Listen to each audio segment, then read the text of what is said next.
Olá, estudantes, tudo bem? Sejam bem-vindos a mais uma aula do curso Cartas da Prisão. Estamos na carta de Paulo aos Colossenses, no capítulo 2, dos versículos 13 até o 19. Vocês estavam mortos por causa de seus pecados e da incircuncisão de sua natureza humana.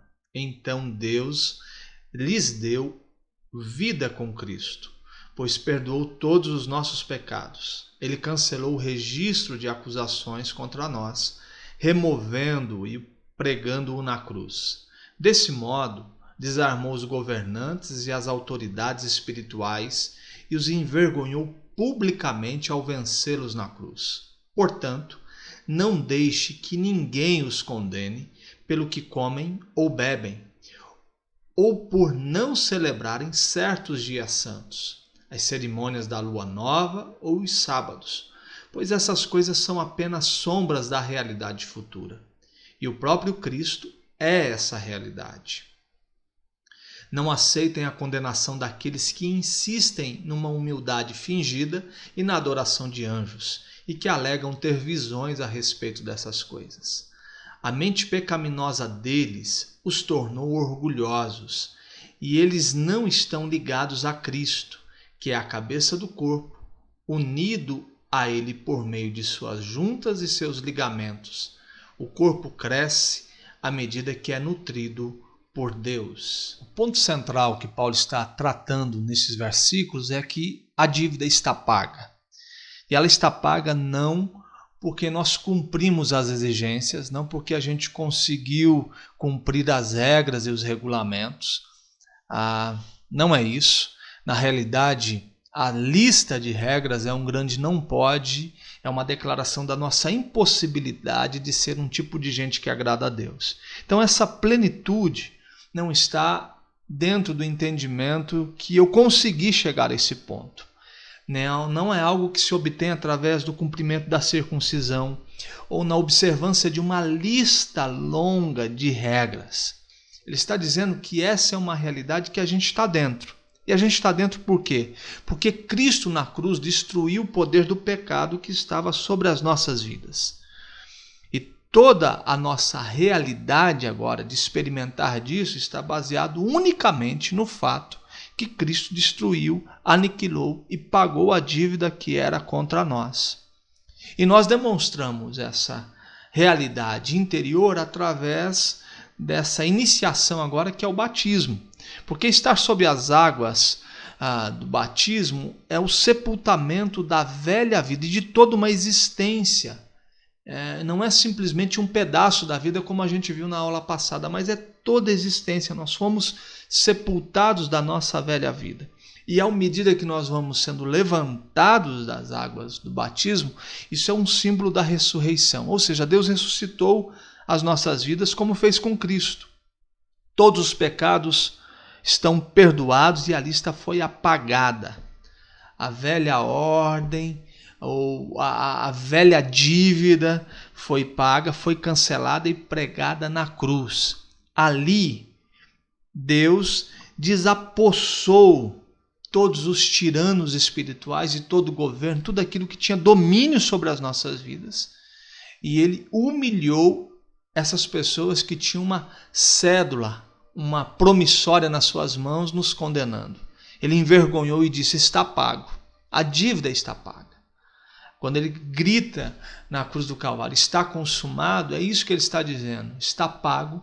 Agora uma certeza de uma liberdade que pode ser experimentada através da suficiência de Cristo Jesus. E é isso que Paulo diz a essa igreja, que isso precisa ficar muito claro para a vida deles, para que essa fé seja fortalecida e para que eles não sofram a interferência dessas pessoas que chegam o tempo todo dizendo que não foi suficiente, que existe alguma coisa para ser feita, que existe uma lei para ser cumprida, uma circuncisão para ser oferecida. E simplesmente crer nessa obra de Jesus Cristo não faz sentido. E Paulo está dizendo, não é isso. Vocês precisam compreender que agora é uma vida plena que você já está dentro, e você está dentro não pelo que você fez, porque você obteve isso. É porque em Cristo todas essas realidades se tornam possíveis. Baseado nisso, quero convidar você a ler comigo. O ponto crucial abordado é que todas as autoridades e todos os governos que tentam assumir o comando de sua vida se incluem entre aqueles que são envergonhados pelo triunfo de Deus na cruz de Jesus. Mais especificamente, que os regulamentos aos quais éramos obrigados a obedecer, de acordo com o judaísmo, não exercem mais influência alguma. Isso se refere à lei judaica, à lei de Moisés, que impedia os gentios de tornar o povo de Deus e condenava os judeus por quebrar os seus mandamentos. Paulo declara que quando Jesus foi pregado na cruz, esse código foi pregado com ele. Não há mais nada a ser dito aos que pertencem a Jesus. Portanto, não há condenação, como diz lá na carta aos Romanos, capítulo 8, no primeiro versículo, para aqueles que pertencem a Jesus. Ele já perdoou todos os seus pecados e ofensas que poderiam ser imputados a você. Ao morrer com ele, você surge sobre tudo isso e sobre toda a condenação que pudesse ser lançada sobre a sua cabeça. Está pago, a dívida está paga. E não adianta vir com um código de regras, de regulamentos e de rituais dizendo que algo precisa ser feito. E a gente precisa ler essa carta entendendo que quando Paulo diz essas coisas é porque algo está acontecendo. Existe um movimento que contraria os ensinamentos de Paulo. Existe um movimento e uma narrativa dizendo que eles precisam continuar preservando algumas coisas. Que a obra de Jesus Cristo, mais uma vez, a gente percebe como o capítulo 1 é fundamental para o entendimento de toda a carta. Quando Paulo está afirmando a supremacia, a obra da cruz como ponto central e como está tudo resolvido, mais uma vez a gente percebe a iniciativa, um movimento de tentar construir a obra de Jesus Cristo como algo parcial, não totalmente efetivo. E como isso, de alguma forma, também tem uma interferência em nossos corações. Quando a gente percebe que esses movimentos de tentar fazer com que a compreensão do Evangelho não seja totalmente eficaz para a nossa fé. E sempre colocando elementos, dizendo que novas coisas precisam ser feitas, novos movimentos precisam ser construídos. Então é fundamental que a gente olhe para toda a nossa história, olhe para a cruz de Cristo e veja que a nossa dívida foi paga. E o que a gente faz com isso? A gente recebe isso como um ato de graça do Senhor, dizendo que em Jesus nós nos tornamos o tipo de gente que agrada ao Senhor. Que as leis, as regras, os rituais se tornaram um grande não pode, nos mostrando a nossa impossibilidade de ser o tipo de gente que encontraria graça aos olhos de Deus. Então Deus e o seu Filho resolvem o nosso grande problema e não há mais nenhuma condenação para aqueles que estão em Cristo Jesus. Baseado nisso, quais são as aplicações práticas que a gente pode trazer para o nosso coração, para as nossas vidas, baseado nos ensinamentos de Paulo à igreja de Colossos? Essa linguagem que sempre Paulo vai utilizar da fraqueza de Deus, a loucura de Deus, vencendo a sabedoria humana, superando a força humana, Paulo nunca se cansa de alegrar-se com o glorioso paradoxo da cruz. A fraqueza de Deus demonstrada na cruz, superando a força humana, e a loucura de Deus vencendo a sabedoria humana.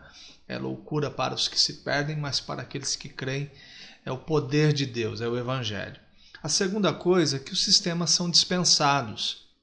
A gente percebe que Paulo está dizendo, não se submetam a ninguém que os pressione por causa de detalhes como dieta, modo de cultuar, dias santos. Todas essas coisas se tornaram sombras das coisas que haveriam de vir. E a substância, a essência disso tudo é Cristo. Também está dizendo, não tolere ninguém que fique exigindo de vocês uma reverência, insistindo que vocês façam isso, façam aquilo, disfarçando essas exigências através de um discurso de anjos e visões. Paulo diz, os sistemas são dispensados.